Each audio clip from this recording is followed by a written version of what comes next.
જૂના સમયમાં સ્ત્રીના મૃત્યુ પછી સગા સંબંધીઓને સમાચાર કેવી રીતે પહોંચાડવામાં આવતા હતા 99% લોકો નથી જાણતા.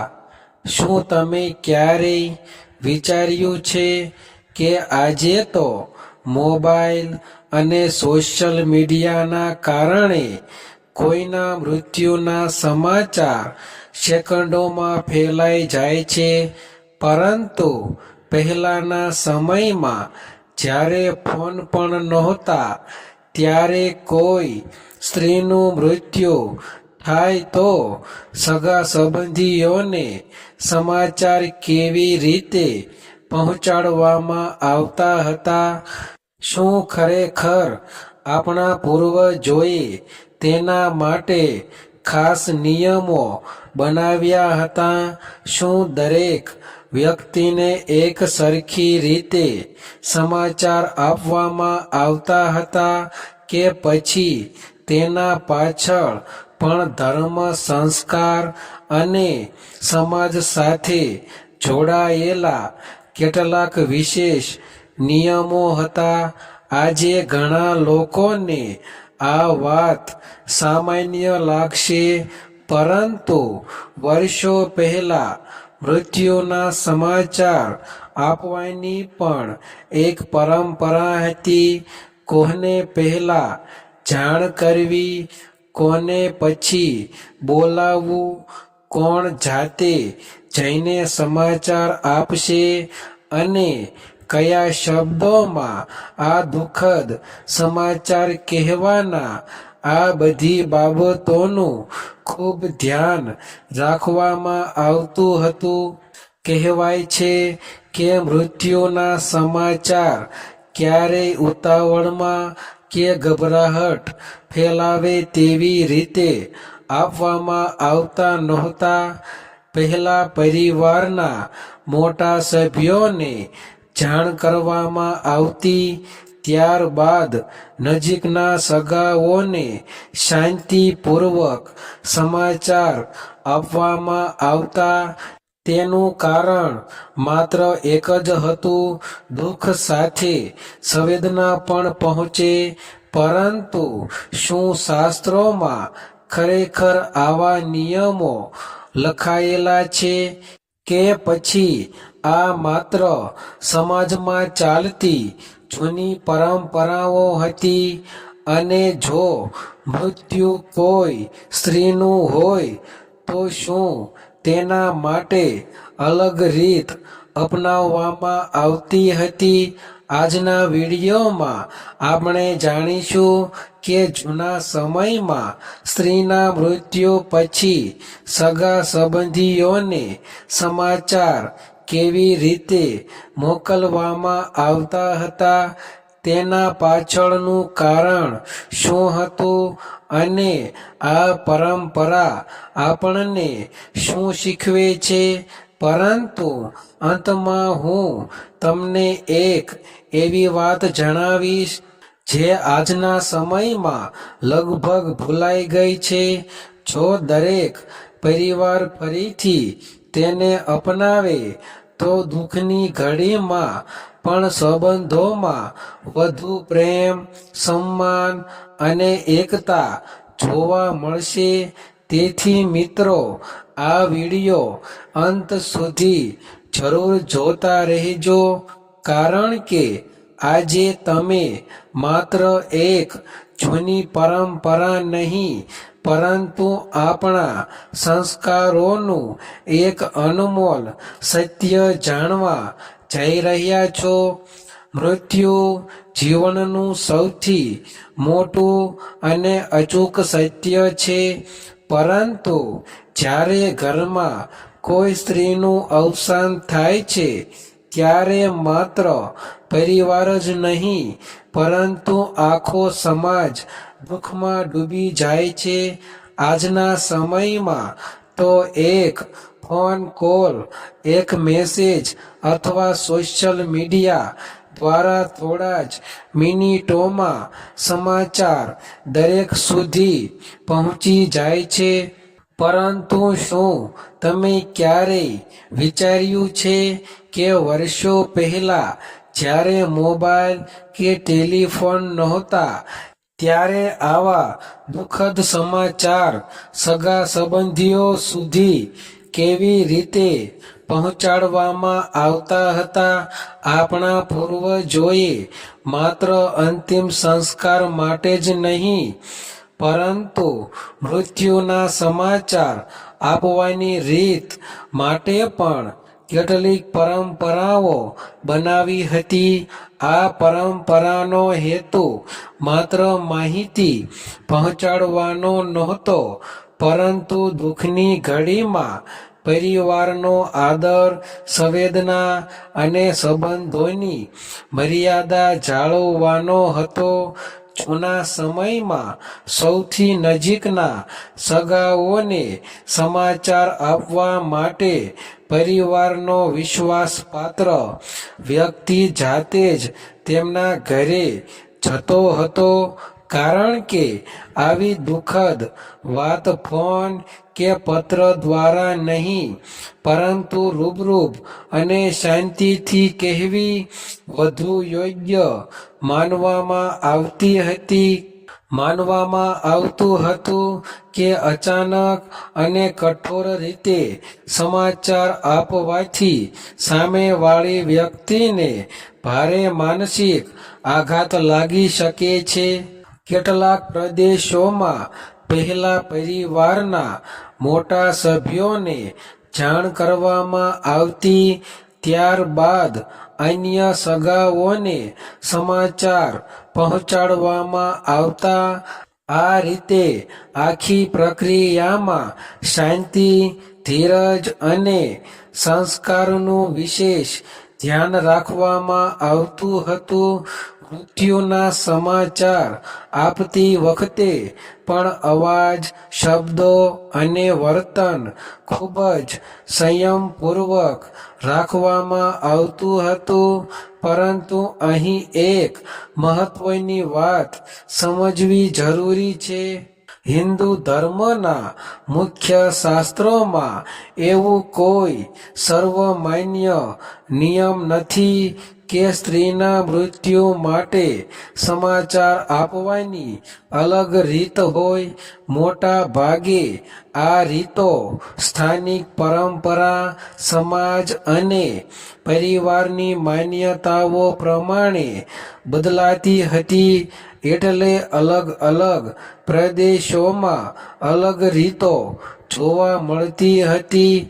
આ વિડીયોમાં આપણે જાણીશું કે જૂના સમયમાં સ્ત્રીના મૃત્યુ પછી સગા સંબંધીઓને સમાચાર કેવી રીતે પહોંચાડવામાં આવતા હતા, તેના પાછળના સામાજિક અને સાંસ્કૃતિક કારણો શું હતા અને આ પરંપરા આપણને આજે શું શીખવે છે. તો મિત્રો, વિડીયો અંત સુધી જરૂર જોતા રહેજો, કારણ કે આગળ તમે આપણા પૂર્વજોની એવી સુંદર પરંપરા વિશે જાણવા જઈ રહ્યા છો જે માત્ર સમાચાર પહોંચાડવાની રીત નહોતી, પરંતુ સંબંધો, સંવેદના અને માનવતાનું જીવંત ઉદાહરણ હતી. હવે જાણીએ કે જૂના સમયમાં જ્યારે કોઈ સ્ત્રીનું અવસાન થતું ત્યારે સગા સંબંધીઓને સમાચાર કેવી રીતે પહોંચાડવામાં આવતા. સૌથી પહેલા પરિવારના સૌથી નજીકના સભ્યોને જાણ કરવામાં આવતી. જો શક્ય હોય તો પરિવારનો કોઈ વિશ્વાસપાત્ર વ્યક્તિ જાતે જ તેમના ઘરે જઈને શાંતિથી આ દુઃખદ સમાચાર આપતો. તેનું કારણ એ હતું કે આવી ઘટના ફોન કે અન્ય કોઈ માધ્યમ કરતાં રૂબરૂ કહેવી વધુ સંવેદનશીલ માનવામાં આવતી હતી. ત્યારબાદ નજીકના સગા મામા, કાકા, માસી, ફોઈ અને અન્ય સંબંધીઓને એક પછી એક જાણ કરવામાં આવતી. ઘણા ગામોમાં એક વ્યક્તિને ખાસ આ જવાબદારી સોંપવામાં આવતી હતી કે તે દરેક સગાના ઘરે જઈને સમાચાર પહોંચાડે. સમાચાર આપતી વખતે પણ શબ્દોની પસંદગીનું ખૂબ ધ્યાન રાખવામાં આવતું હતું. કોઈને ગભરાહટ થાય અથવા અચાનક આઘાત લાગે એવી રીતે વાત કરવામાં આવતી નહોતી. પહેલા વ્યક્તિને શાંતિથી બેસાડવામાં આવતો અને પછી ધીમે અવાજે દુઃખદ સમાચાર જણાવવામાં આવતા. આ આપણા સંસ્કારોનો એક મહત્વપૂર્ણ ભાગ હતો. કેટલાક વિસ્તારોમાં મૃત્યુના સમાચાર સાંભળ્યા પછી તરત જ લોકો મૃતકના ઘરે પહોંચીને પરિવારને સાંત્વના આપતા. તે સમયે કોઈ એકલો ન રહે, પરિવારને માનસિક હિંમત મળે અને અંતિમ વિધિની તૈયારીમાં સહયોગ મળે. આ જ પરંપરાનો મુખ્ય હેતુ હતો. પરંતુ અહીં એક મહત્વપૂર્ણ વાત સમજવી જરૂરી છે. હિન્દુ ધર્મના મુખ્ય શાસ્ત્રોમાં એવો કોઈ નિયમ નથી કે સ્ત્રીના મૃત્યુ માટે અલગ રીતે સમાચાર આપવા જોઈએ. આ રીતો મુખ્યત્વે સ્થાનિક પરંપરા, સમાજ અને કુટુંબની પરંપરાઓ પર આધારિત હતી. તેથી અલગ અલગ પ્રદેશોમાં તેમાં ફેરફાર જોવા મળે છે. આ આખી પરંપરાનો સાચો સંદેશ માત્ર એટલો જ હતો કે દુઃખની ઘડીમાં પરિવારને એકલો ન છોડવો, સગા સંબંધીઓને સમયસર જાણ કરવી અને દરેક સાથે પ્રેમ, સંવેદના અને આદરપૂર્વક વર્તવું. કારણ કે મૃત્યુના સમયે સૌથી મોટો આધાર સંબંધો અને પરિવારનો સાથ જ હોય છે. આથી જ આપણા પૂર્વજોએ શીખવ્યું કે દુઃખના સમાચાર પણ સંસ્કાર, ધીરજ અને કરુણા ભાવ સાથે આપવા જોઈએ. આ જ સાચી માનવતા અને ભારતીય સંસ્કૃતિની ઓળખ છે. તો મિત્રો, આજે આપણે જાણ્યું કે જૂના સમયમાં કોઈ સ્ત્રીનું મૃત્યુ થાય ત્યારે સગા સંબંધીઓને સમાચાર કેવી રીતે પહોંચાડવામાં આવતા હતા. તે સમયના લોકો પાસે મોબાઈલ, ઇન્ટરનેટ કે સોશિયલ મીડિયા નહોતું. છતાં તેમના સંબંધોમાં આત્મીયતા, સંવેદના અને એકબીજા પ્રત્યેનો આદર ખૂબ ઊંડો હતો. મૃત્યુના સમાચાર આપવાનો હેતુ માત્ર માહિતી પહોંચાડવાનો નહોતો, પરંતુ દુઃખની આ ઘડીમાં પરિવારને એકલા ન છોડવાનો હતો. આપણા પૂર્વજોએ આપણને શીખવ્યું છે કે સુખમાં તો બધા સાથે હોય છે, પરંતુ દુઃખના સમયમાં જે વ્યક્તિ પરિવારનો સાથ આપે છે તે જ સાચો સંબંધ નિભાવે છે. કદાચ આ જ કારણ છે કે જૂના સમયમાં લોકો જાતે જઈને સમાચાર આપતા હતા, પરિવારને સાંત્વના આપતા અને અંતિમ વિધિમાં દરેક રીતે મદદ કરતા.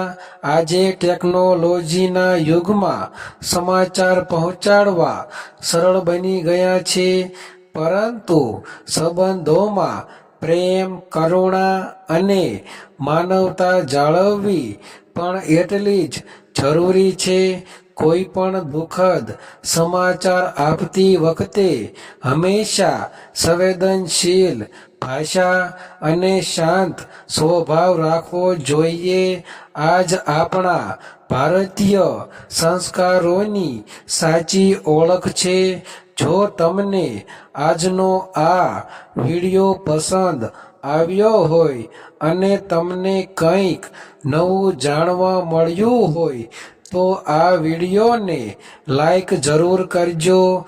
તમારો એક લાઈક અમને આવી જ શાસ્ત્ર આધારિત અને જ્ઞાનવર્ધક માહિતી તમારા સુધી પહોંચાડવાની પ્રેરણા આપે છે.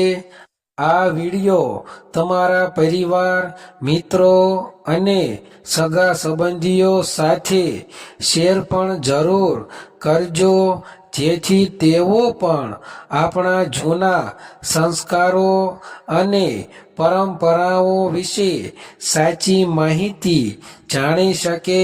હવે નીચે કોમેન્ટ કરીને જરૂર જણાવજો તમારા ગામ કે શહેરમાં પહેલા મૃત્યુના સમાચાર કેવી રીતે પહોંચાડવામાં આવતા હતા. શું કોઈ ખાસ પરંપરા હતી? તમારા અનુભવ અને પરંપરા વિશે વાંચવાનું અમને ખૂબ ગમશે. અને જો તમે હજુ સુધી અમારી ચેનલ લાઈફ ચેન્જિંગ 9192 ને સબસ્ક્રાઈબ નથી કરી તો હમણાં જ સબસ્ક્રાઈબ કરો અને બેલ આઇકન પણ દબાવી દો, જેથી ધર્મ, ગરુડ પુરાણ, હિન્દુ પરંપરા, જીવન રહસ્યો અને આધ્યાત્મિક જ્ઞાનથી ભરેલી દરેક નવી વિડિયો તમને સૌથી પહેલા મળી શકે. ફરી મળીશું એક નવા વિષય અને નવા જ્ઞાન સાથે. જય શ્રી કૃષ્ણ. ધન્યવાદ.